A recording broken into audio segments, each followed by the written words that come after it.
Kalau teman-teman mau seterusnya saya sharing ilmu di channel The Mentor Gus Reza secara gratis, syaratnya mudah kok, hanya subscribe dan tekan tombol loncengnya. Loh, katanya gratis. Ya, memang gratis, karena subscribe itu kan gratis. Jangan lupa ya teman-teman, semoga informasi, motivasi, dan inspirasi yang Gus sampaikan di YouTube channel The Mentor Gus Reza makin banyak manfaatnya buat banyak orang. Oke, thank you.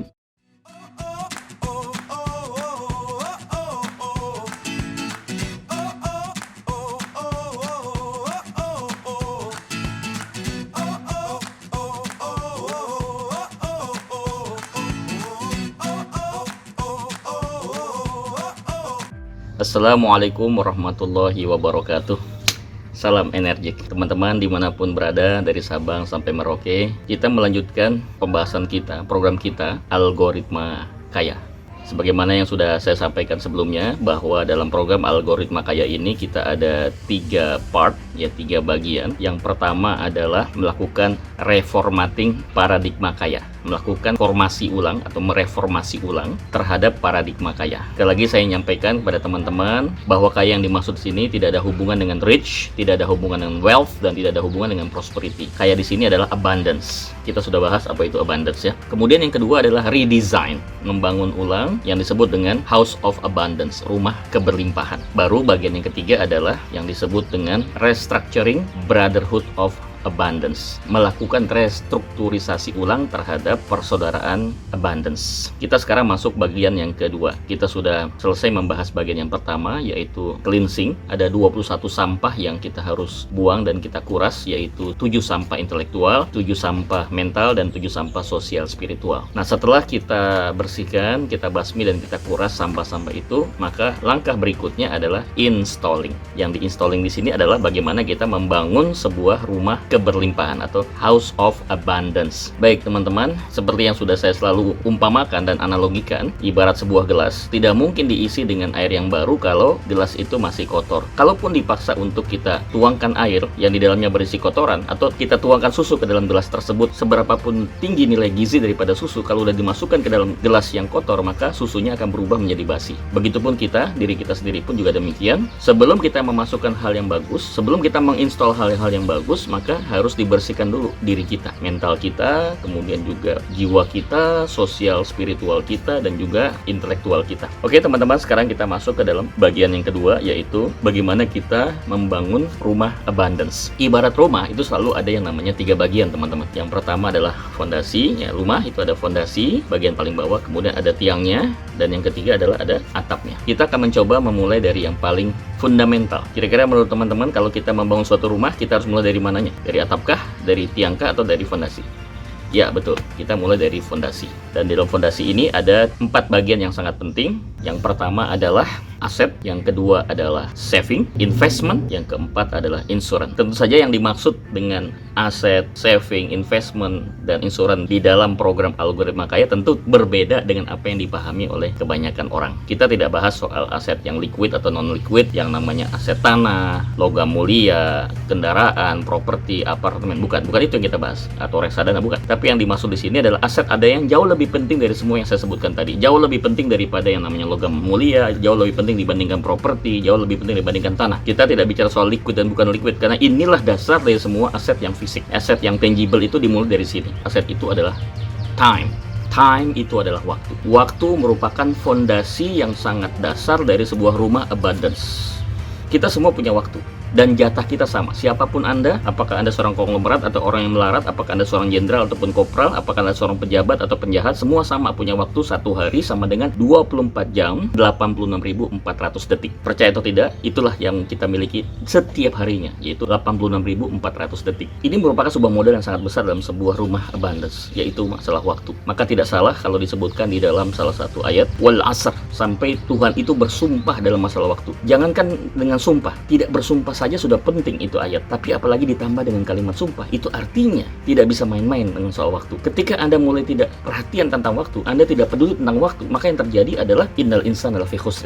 Anda akan menjadi orang yang rugi. Oleh karena itu, supaya kita tidak terjebak menjadi orang-orang yang merugi, kita harus lebih fokus dan konsentrasi masalah waktu. Baik teman-teman, di dalam perjalanan hidup kita akan melewati 3 dimensi waktu. 3 dimensi waktu itu, yang pertama yang disebut dengan dimensi masa lalu, yang kedua adalah dimensi masa kini yang disebut dengan present time, dan yang ketiga adalah dimensi future dimensi masa depan. Kita tidak bisa terhindar dari 3 dimensi ini. Tetapi kita sekarang berada di masa kini atau present time. Kita sudah melewati past time dan kita akan menuju kepada future time. Oke teman-teman, sekarang kita bagaimana memahami tentang masing-masing 3 dimensi waktu itu. Apa yang dimaksud dengan past time? Past time itu adalah the point of experience, titik pengalaman. Jadi apapun yang sudah kita lewati, entah 1 menit yang lalu, entah 1 detik yang lalu, bahkan 10 tahun yang lalu, itu merupakan kekayaan pengalaman kita, the point of experience. Tentu nggak mungkin disebut pengalaman kalau baru kita kerjakan. Yang sudah lewat itulah yang disebut pengalaman. Nah pertanyaannya adalah, apakah teman-teman sudah pernah melakukan inventarisasi terhadap pengalaman di masa lalu? Dengan segala keberhasilan dan kegagalan, dengan segala kesulitan dan kemudahan, itu merupakan kekayaan. Dia merupakan khasanah kekayaan kita. Sudah diinventarisir bahwa kita sebenarnya sudah kaya. Ketika teman-teman sudah berusia, hari ini berusia 40 tahun, berarti 40 tahun pengalaman. Yang 60 tahun berarti 60 tahun pengalaman.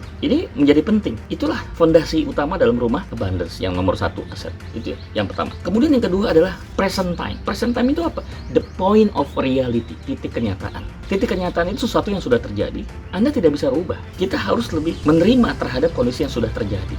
Anda tidak bisa rubah. Ibaratnya, kalau nasi sudah jadi bubur, Anda tidak bisa merubah bubur menjadi nasi. Yang bisa kamu lakukan adalah bagaimana membuat si bubur itu menjadi bubur ayam, sehingga lebih enak. Jadi buburnya nggak bisa rubah jadi nasi. Nah, tugas kita, kalau misalnya bubur itu adalah kenyataan, tugas kita adalah, kita nggak bisa rubah kenyataan itu menjadi seperti yang kita inginkan. Tugas kita adalah men-set up, kita punya pikiran kita, mental kita, dan jiwa kita, agar kita bisa menyikapi secara positif terhadap kejadian tersebut. Kita bisa mengambil dari angle, dari sudut pandang yang paling menguntungkan kita. Karena apapun kejadian selalu menyimpan 2 opportunity, 2 kesempatan, yaitu kesempatan yang buruk dan kesempatan yang baik. Bad situation and good situation. Kita mau pilih mana?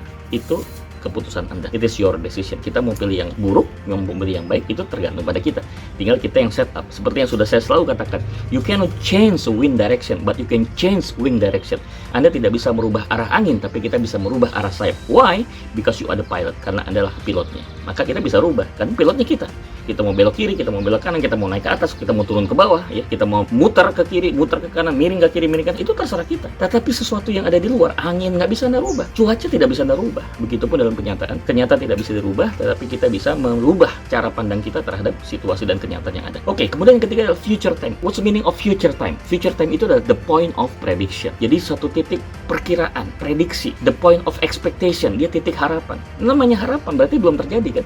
Kita pingin tapi belum terjadi. Itu yang disebut masa depan. Bagaimana kita menyikapi antara ketiga dimensi waktu ini? Karena kita sadar kita ada di present time, kita sudah melewati past time, dan kita akan menuju kepada future time. Itu artinya terhadap past time, tugas kita adalah evaluation, introspection. Pada saat berhubungan dengan masa lalu, tugas kita adalah melakukan evaluasi, kita melakukan introspeksi. Ukurannya 3, teman-teman.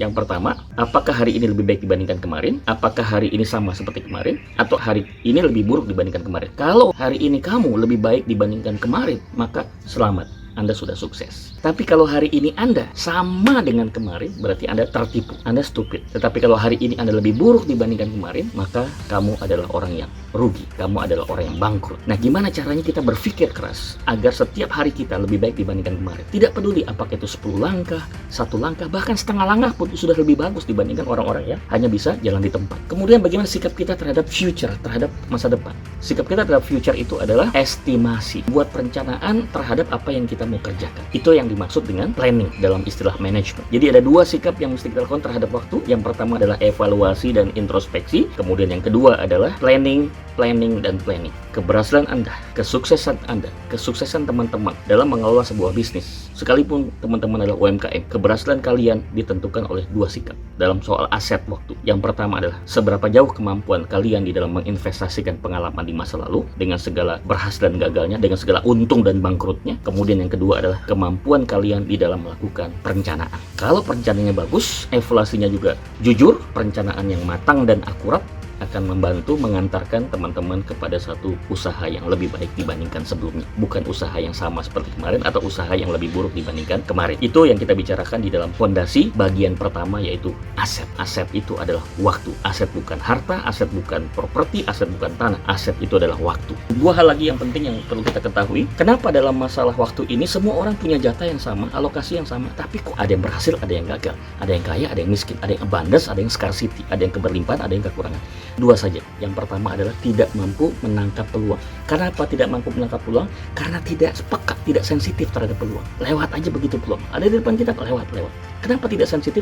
Karena hatinya tumpul, karena pikirannya tumpul. Kenapa tumpul? Karena tadi kembali lagi, masih banyak sampah bercokol dalam pikiran kita, masih ada banyak sampah bercokol dalam mental kita, dan juga masih banyak sampah berkumpul di dalam jiwa kita. Bersihkan dan kuras semua sampah itu, maka kita akan lebih terasah, kita lebih sensitif, lebih peka dalam melihat peluang. Kemudian yang kedua, terakhir, walaupun kita peka melihat peluang, tugas berikutnya adalah bagaimana mengkonversi peluang tadi menjadi uang. Gimana caranya, Gus? Tinggal hapus aja 3 huruf di depan peluang, P, E, dan L. Apa itu P, E, dan L? Nanti kita akan bahas lebih dalam lagi dalam program Zoom Exclusive Private Coaching kita nanti sama-sama. Terutama buat teman-teman yang selalu ikuti program Algoritma Kaya, mengikuti program-program ini dengan konsisten, komitmen, dan fokus, Anda akan ketemu saya lagi nanti untuk membahas lebih dalam lagi tentang masalah Algoritma Kaya di bagian kedua, yaitu installing, khususnya dalam pembahasan masalah aset, yaitu time. Kita masih ada 3 lagi, masalah saving, masalah investment, dan masalah insurance. Kita sambung pada kesempatan yang akan datang. Sukses itu penting, namun bahagia jauh lebih sukses. Wassalamualaikum warahmatullahi wabarakatuh. Salam energi.